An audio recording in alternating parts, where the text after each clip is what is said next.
So anyway, Gavin was this guy, and we recorded this entire record in an ancient Hollywood mansion, and he came, and he was just wonderful because he blended in with the walls, and it was never like we were performing for the camera. He just sort of made himself invisible and captured the whole process of making the record, which included, living in the house. We all had our own bedrooms in this house, and we would get up, and we had a chef who would cook for us, and we would watch Laker games, and entertain different creatures of many different varieties, and he filmed the whole thing and made a wonderful hour-long film based on the recording process. Well, it sounds like it'd be a really interesting video to see because you guys were all living in the place, and it sounds like you weren't even, you're basically We didn't go out. We didn't go out. Didn't go out much. So what's that process like? That's kind of a new experience, right? Well, it's been done before, but new for us. It's very new for us, and it was just beautiful. The freedom of being able to live and record in the same place and create our own environment without having anybody coming in there that we didn't want to be in there was just such a beautiful thing. That we had a cook there, and we were able to just wake up, relax, eat, roll tape, and start playing, and there was just no tension, and tension is the killer for a musician or for any artist whatsoever, because you have to relax to pick up all the stuff that's around, all the energy that's around in the world, to express it, and it was just great. No greasy tinfoil, no greasy secretaries, no greasy recording studio owners. You're talking about relaxed. This album covers such a range of music. It's just, because of my job, I got to do these little capsule reviews, and you got to say it's like this kind of rock or something like that, and try and pigeonhole it. Forget it, Good luck. Yeah, right. And you were talking about flow also before, because it really, it's not like this kind. It's just kind of. I wish I could express this better. I guess that's the thing about about art, really, is that it's its own best way of expressing itself.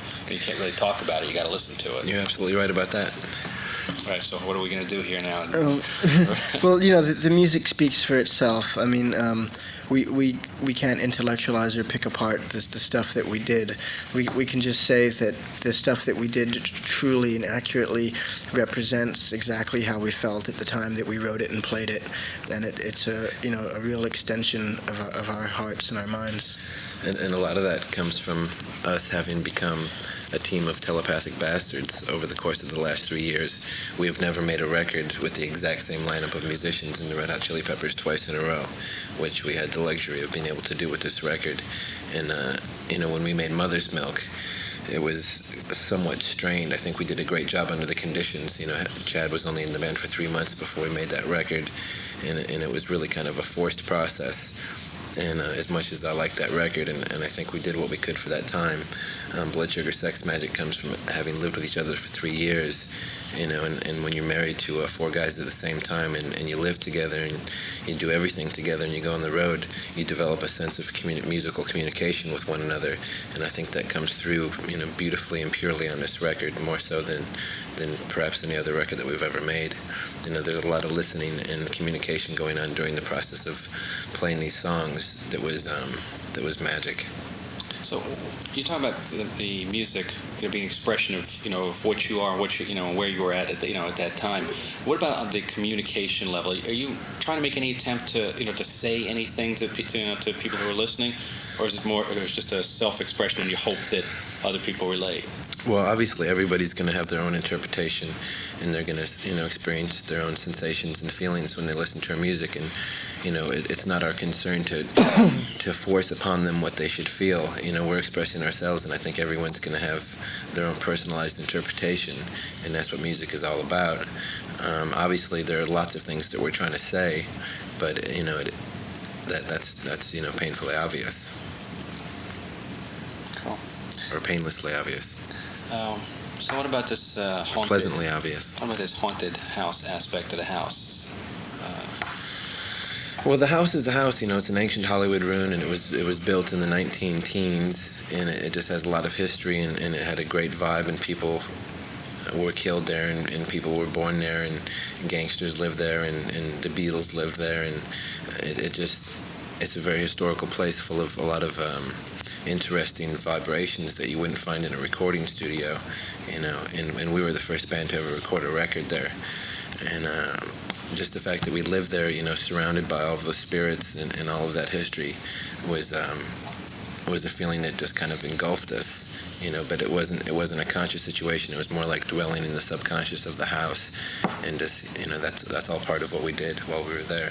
So even though you're not going to hear sounds of ghosts or anything like that on the record, the sounds that you hear were certainly inspired by the fact that we were isolated in this extreme environment of solitude. And there were specific ghosts there doing things that freaked some people out. Though neither Anthony or I had any specific experience with like a ghost coming up and saying boo or something like that. There were some things that happened with things moving around and noises being heard by people that were inexplicable. But the fact that I'm positive that there were spirits in that house that we were sharing the space with. There are spirits everywhere, so. Well, I think you said in one of the interviews I was reading that you guys were cool. They that it was a happy scene there basically, and so there's no reason why any spirits who were there would make any trouble. They were there, and you were there. And everybody was doing their thing. We were blending well with the spirits. It wasn't.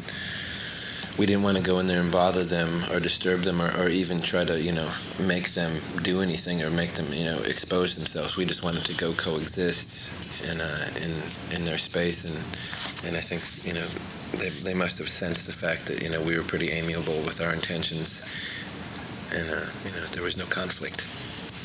What does music do for you? Everything. I mean, music is the ultimate universal communication. It's the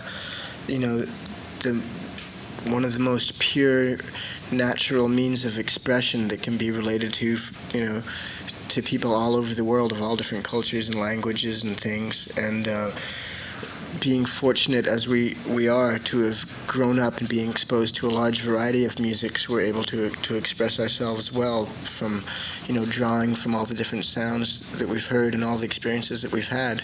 And music is just something that you can really put your entire life into if you want to. Yeah, and it's also, certainly an exorcism of emotions. Artists build up so much inside themselves, based on their lives, that without the ability to express that in some form of art, whether it's painting, filmmaking, music, or any other variety of art, I think personally I would go crazy. And the only time that I really feel proud of myself and like I have a purpose is when I'm creating music, and that really makes me feel great about myself. Cool. I'm jealous. It's a nice thing. I've interviewed all these bands for all these years, and at one point I just went out and got a guitar. I just said, what the hell, I should be able to do this, but I couldn't do it. Well, you probably could if you really wanted to make the sacrifice. Yeah, okay, I'll buy that. Sacrifices I've made. What about money? Seems to me, I've talked to you guys a couple of times before in New York. Mostly I moved out about 3 years ago. And, seems to me that I would imagine, from my understanding of the business, that you guys have more than you used to. The last record's sold. You've always done well on the road. But is that true? And does it matter? It's true. We have a lot more money now than we ever did before. But I mean, in a sense, that's rather incidental. It certainly doesn't make us happier, and it doesn't change the music that we make. All it does is kind of alter our superficial lifestyles. We're able to live in nicer houses and drive nicer cars and take our friends out to more dinners and perhaps travel around the world more freely. But it certainly isn't really what we're striving to attain. We're really just striving to attain honesty in our expression of music, and that's much more important than making money. It's not that we have anything against making money, but that's just kind of a side effect of what we do. And I don't consider ourselves any more successful now than I did 7 years ago, because then we were making enough money to support ourselves, and that was fine. So basically, once you got to that point, that was really the key, the key, the turning point as far as money Well, goes. the key was always just making groundbreaking music that we believed in, and that's really what success is kind of about. Is staying true to yourself and creating beautiful art. How about money? Not even money. Larger crowds. Album sales.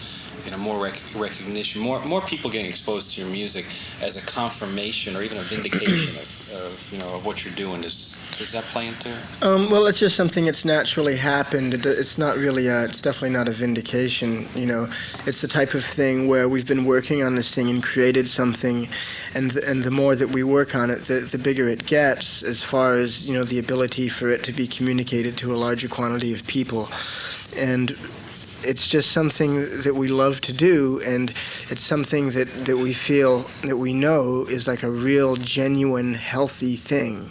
I mean, it's something that's really a positive energy, and the more that, the more people that we can communicate that energy to, the better. Because, in a world that is so caught up in lots of very evil things, anything that is positive and beautiful should be shared by all.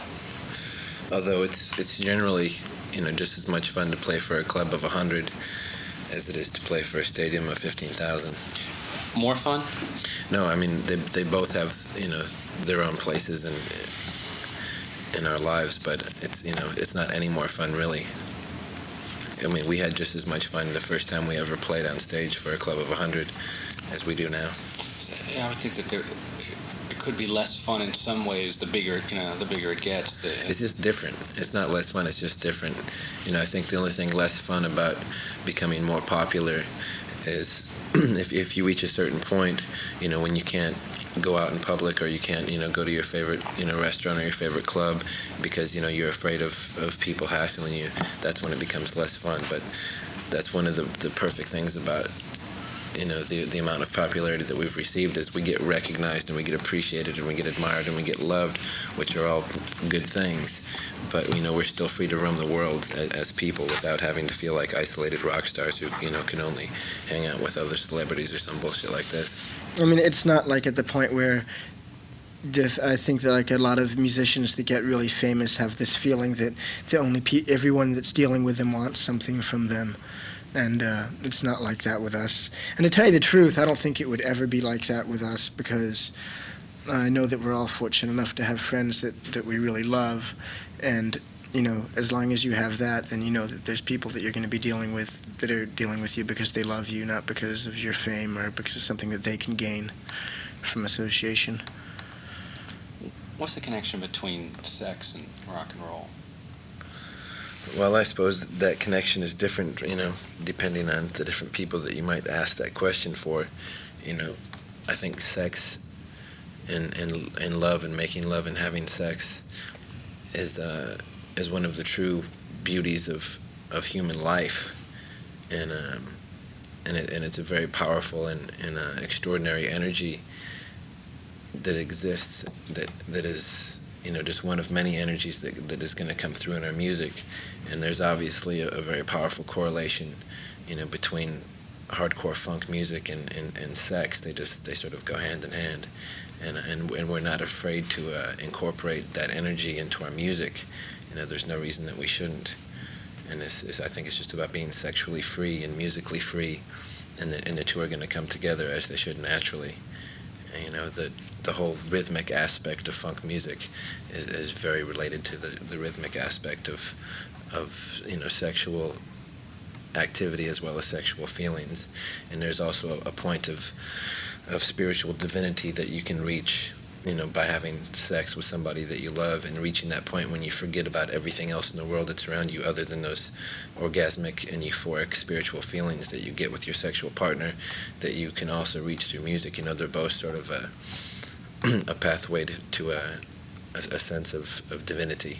And there's also the thing that I think, in order to play music, to really play music, you have to have the ability to give yourself up completely to it, and to let go of everything else and just give yourself to the music. And it's the same thing. I mean, to really have beautiful sex, you have to be able to give yourself up to it completely. There's a boner in every groove. There you go. Power to the boner, the black boner, the Mexican boner, What's the the Yugoslavian boner. anyone? Of course, that's talk about universals. Yeah, that's equally universal. Power to the Filipino clitoris. What about tour plans? Plower to the Turkish tit. A plower. We're gonna go on tour in October forever. Forever? We're gonna tour our heads off. Is that scary? Fun? I'm scared. It's scary and it's fun and it's great. I personally love going on tour because it has the uncanny knack of Dead Kennedys. The Dead Kennedy knack of thrusting you into the world of the unexpected and the exciting, and you're going to meet new people every day, and you're going to see new cities every day, and you're going to experience new cultures and languages and foods and weather, and that's really what life is all about. I mean, you're living large when you're on the road. It's certainly a painstaking process that drains you physically, emotionally, and in any other way that you could imagine being drained. Tour will drain you. It'll drain you, like a bathwater running down the drain, but it'll also, inject you with more energy than you could ever imagine possible. It's a sense of no reality when you're on the road. You know nothing and you know everything at the same time. Of course, you inevitably have to leave things behind when you go. Yep. Which is, I guess that's the tough part. I mean, like dirty dishes and. Well, depends on how much you like doing the dishes, but I was thinking more like children. Yeah, and of stuff, course. You go on the road and you leave your home behind. You may leave your family, or in Flea's case, your beautiful redheaded daughter, and you're going to miss those things. But that's part of the balance of being a touring musician. Is you're home for a while and then you're gone for a while. And for me, it's like I'm always home until I can't stand being home anymore, and then I go on the road until I can't stand being on the road anymore, and it's just a never-ending cycle. Could be doing the sock. Who knows?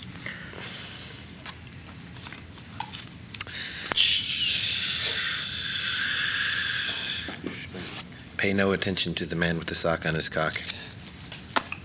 Next question. Is there such a thing as indecent exposure?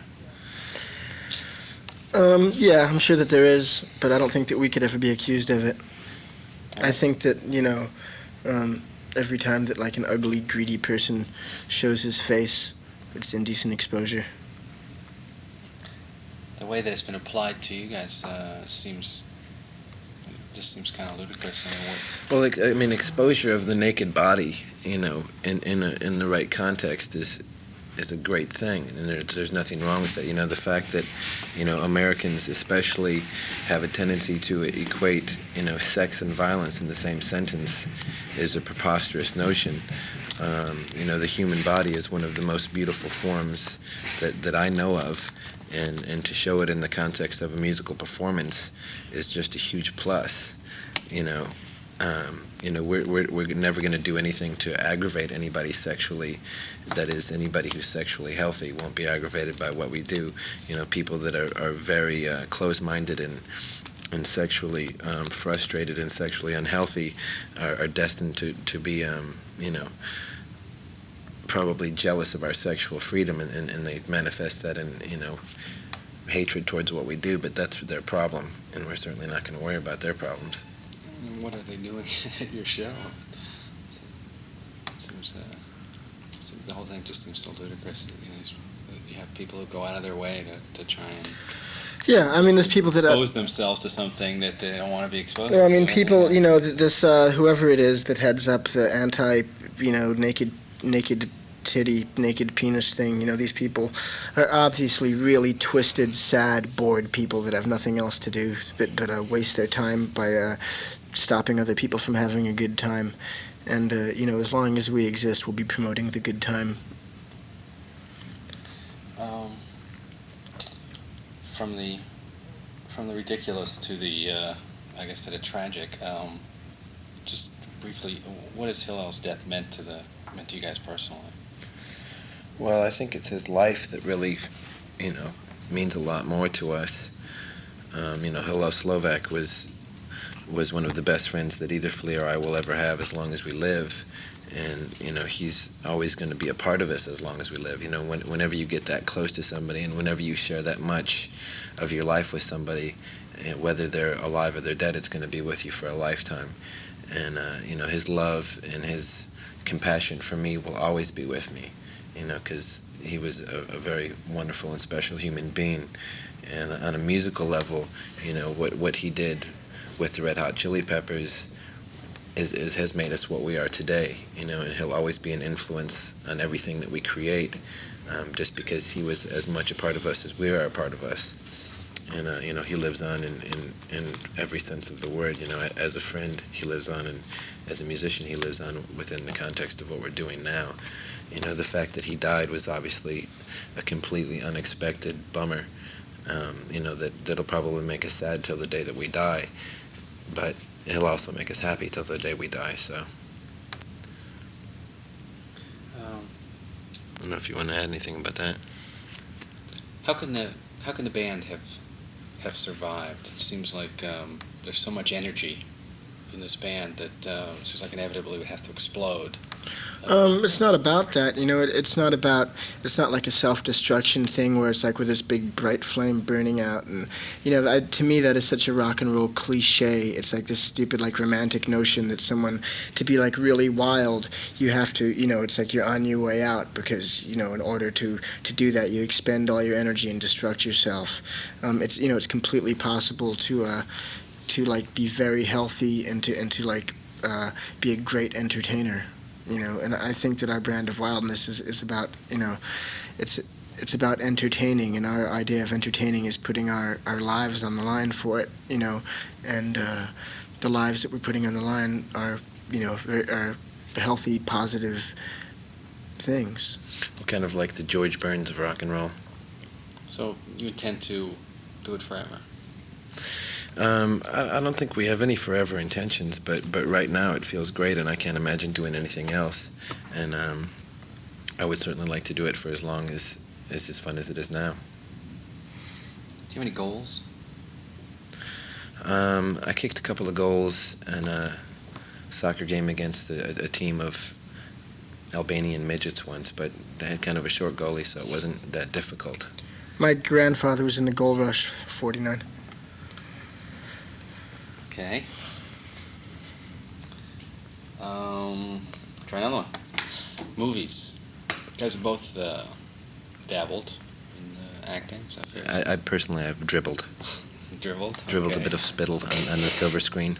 Um, Yeah, we both, have a little hand in acting. Flea's been up to some acting over the last few years. I just did a ridiculous movie called Point Break, but that's just kind of a sideline. I think we're both musicians to the core, and it's certainly a lot more rewarding for me, at least, to make music than it is to act. It's just, we live in Hollywood, and there's a lot of films being made, and a lot of times our friends make films, and it's possible to fall into it. And Flea was fortunate enough to just do a movie with an amazing film director, Gus Van Sant, a film called My Own Private Idaho, with River Phoenix and Keanu Reeves, that I think will be the best film of the year, easily. And that was a really cool thing for him to be involved with, because it's a beautiful piece of art. Whereas most movies that are made are strictly vehicles to create revenue, and therefore have no artistic value, and have nothing to communicate in the way of positive energy to the world. Someone like Gus Van Sant is just an artist who cares about expressing himself, which is, very similar to the way we our approach to music is just about expressing ourselves, and whatever comes from it, but we're going to express ourselves truthfully. And we're fortunate enough to use Gus. He took pictures for our record cover and stuff, and just took pictures of us, and he also is going to be directing a video for us for the song Under the Bridge. Under the Bridge is going to be the first... Second single. First is... Give It Away. Give It Away. And we just made a video for that out in the desert.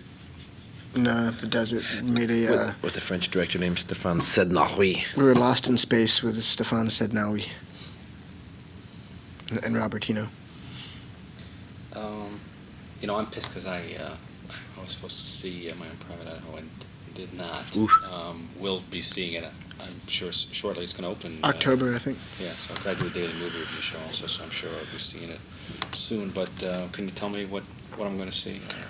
It's a film about male prostitutes in Portland. These two male prostitutes, and it's just basically about their relationship between one another and their relationship to the world, and it's just like a really touching, sensitive, beautiful film. And your role? I just played a manservant to this fellow who is sort of like An underworld outlaw leader of the homosexual bunch, prostitute guys. Yeah, but they're not all homosexual. But it doesn't They're matter. not homosexual. Cool. But again, they're not all heterosexual. Nope. Some of them might even be bisexual. Right, and maybe none of the above. Yep. Um, It's just a really cool film. I'm looking forward to it. What about a movie? I mean, like I say, you're Hollywood guys. You have a lot of exposure. Right? You don't think of yourself as Hollywood guys, I guess. Huh? No, we do. What a Chili Pepper movie? Yeah. It would be great. We'd love to do it one day. I hope that we do it one day. It'd be really wonderful if we could make a movie one day. Us guys get together on silver screen, write a great movie. I get somebody to make it, hopefully through Warner Brothers, and make a movie directed by a good director with lots of good actors in it, with interesting camera angles, lighting, and action. Cool. That would be the way to do it, because otherwise, when you're making movies, you're just kind of a pawn in the game. It's really a director's medium, and whenever you're an actor in a film, you're kind of at the mercy of the director and the cameraman and the writers of the script. And whereas when you're making music, you're the writer, you're the director, you're the performer, and it's a lot more fulfilling, to say this least. No doubt. Unless, of course, you're doing porno films with Tracy Lords. Then I think it would be rather fulfilling just to be an actor. How about doing sneaker commercials? What about it? Was it fun? I mean, I guess it's like doing a video. I imagine you're there for a couple of days. It was actually a whole lot of hard work.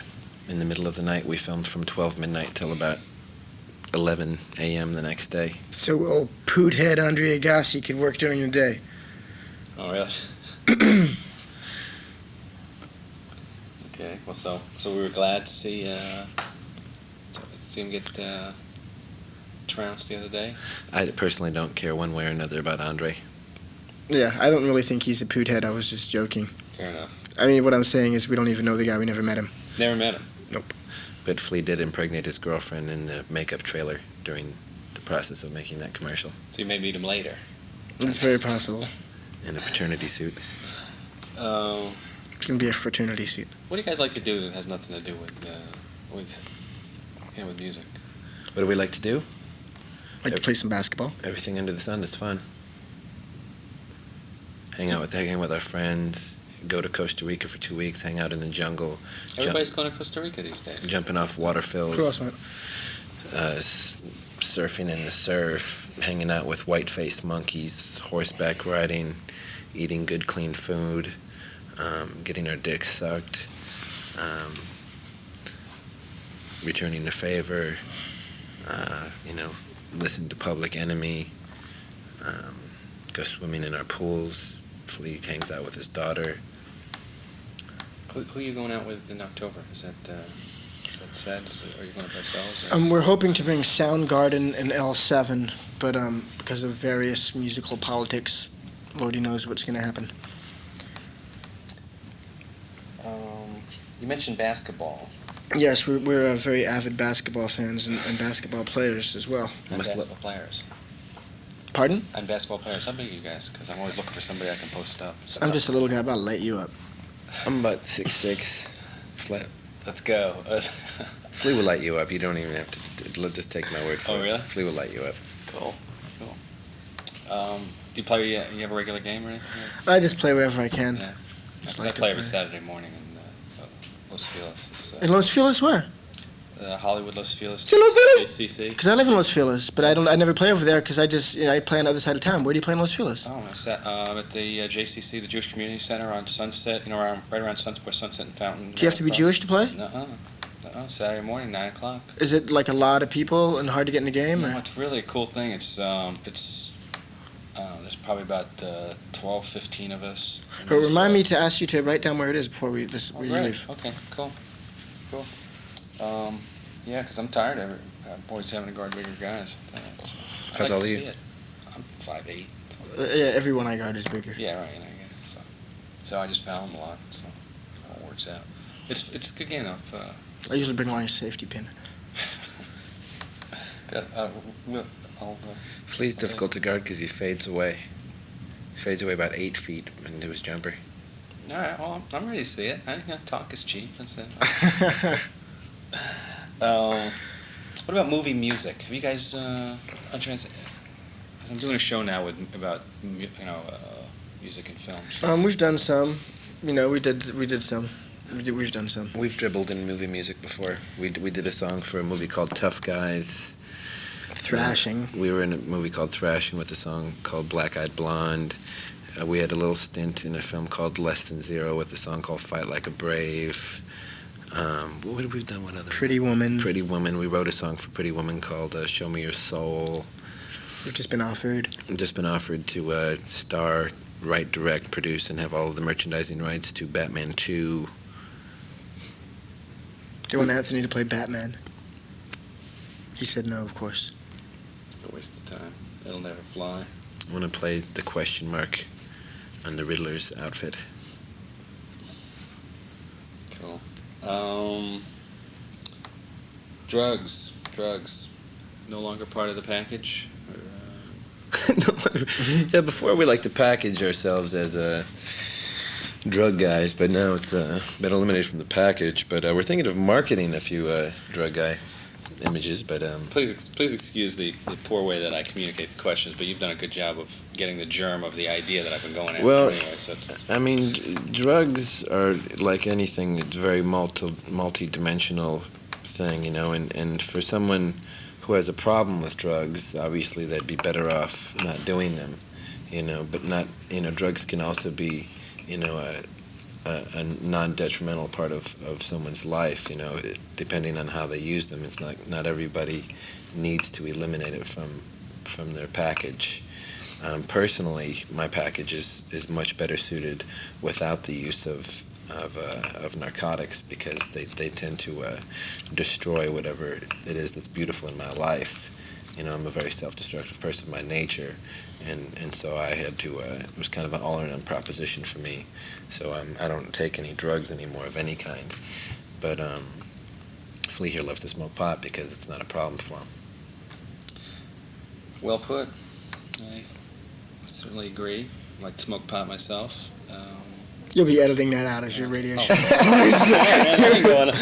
I'm not even on the show, so it's just you guys. Just so you know, the interviewer likes to smoke pot himself. And your pot smoking, of course, will not make it on the air either, because our station, the stations will say, you can't do that. You just say you don't do drugs on the air. Oh yeah, no. So we'll use the part that they'll like, and although I guess you could do it either way. It depends on the publication. Right. But but anyway, you care about world politics? A little bit.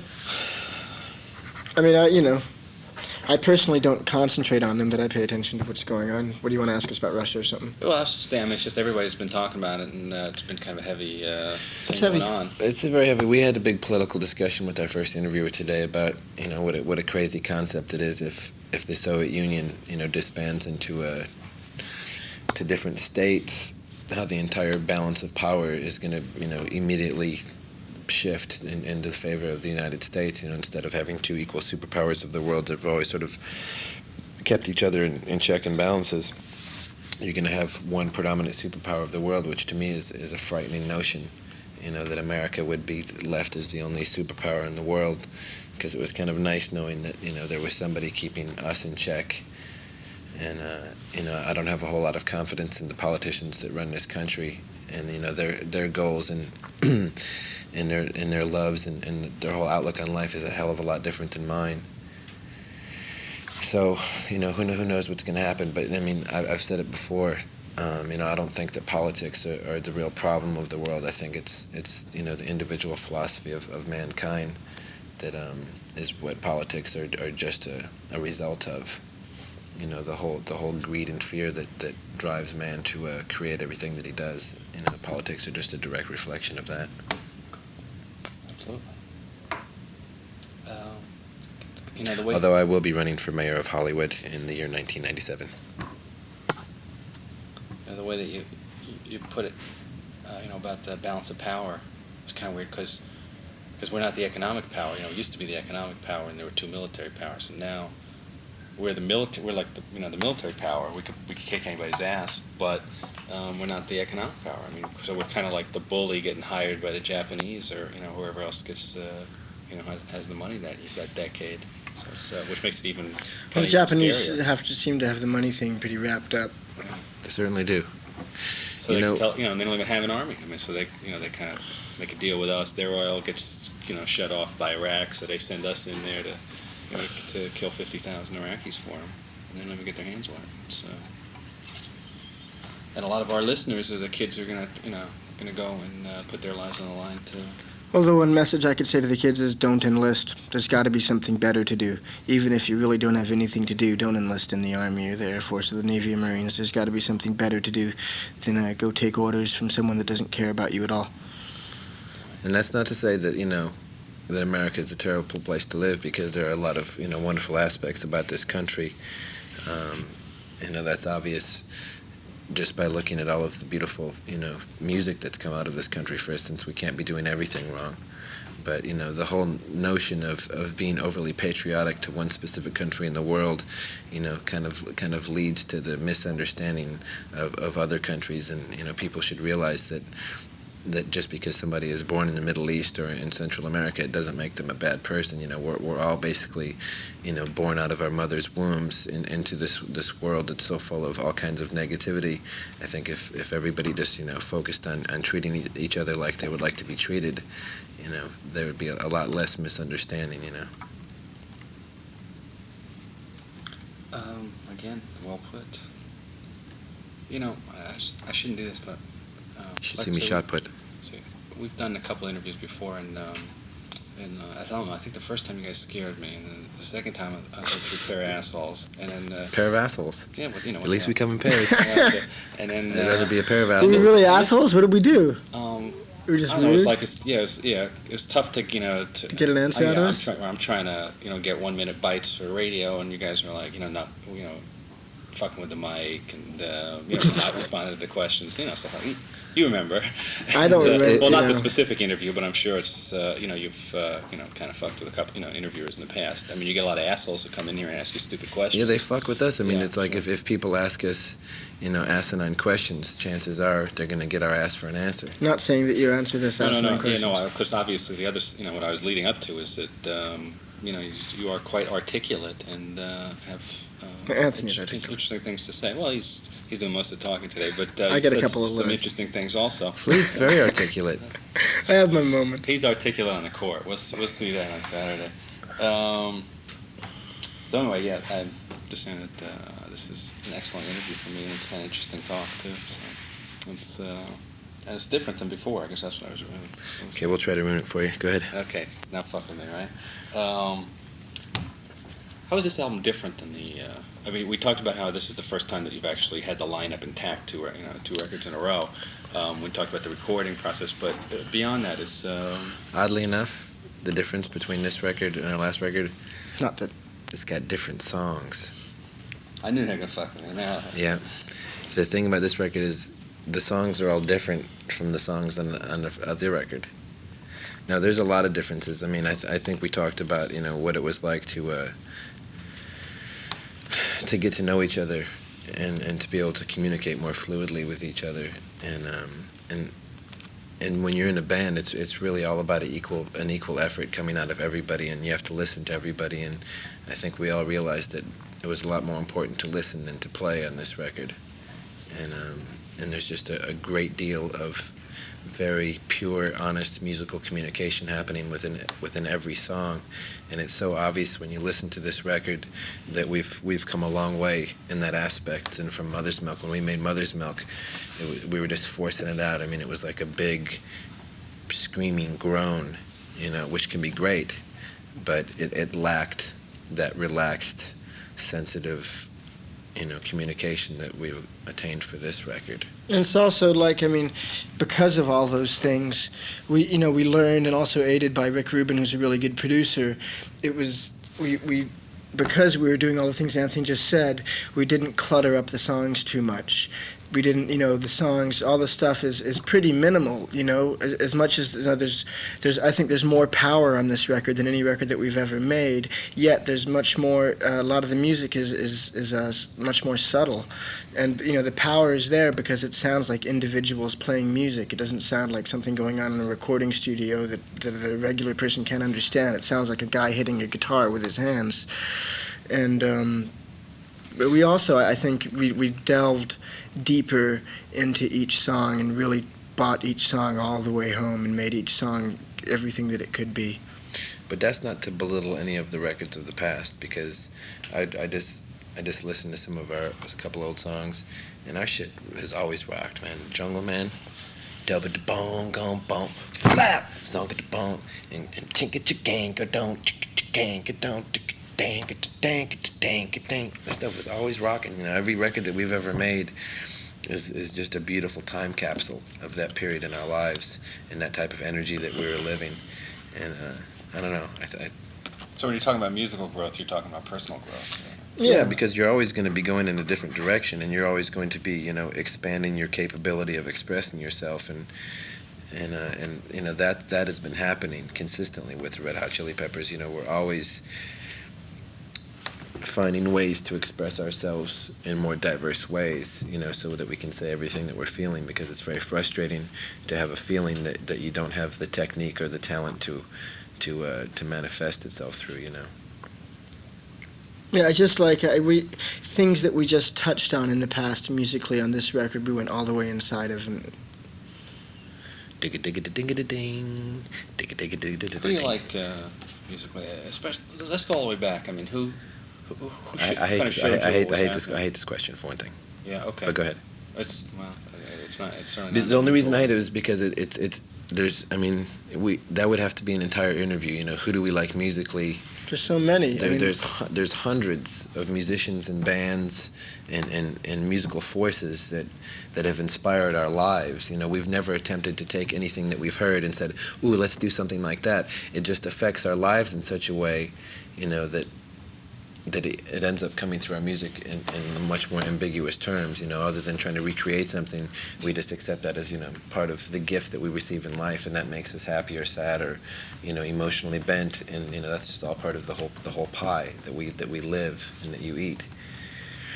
But, the list is far too extensive. It's like we could sit here and we could go Parliament Funkadelic, James Brown, Bob Marley, Sly and the Family Stone, Stevie Wonder, Black Flag, Ornette Coleman, Fugazi, The Bad Brains, Jane's Addiction, Fishbone, Marvin Gaye, Billie Holiday, Santana, Elvis Costello, The Clash. But, then we'd be leaving out Devo, and you don't want to leave out Devo, because Devo is just as important as Miles Davis in certain respects. So that's why the question is, it's kind of... Just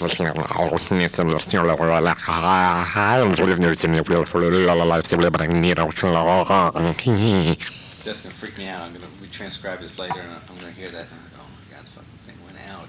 It's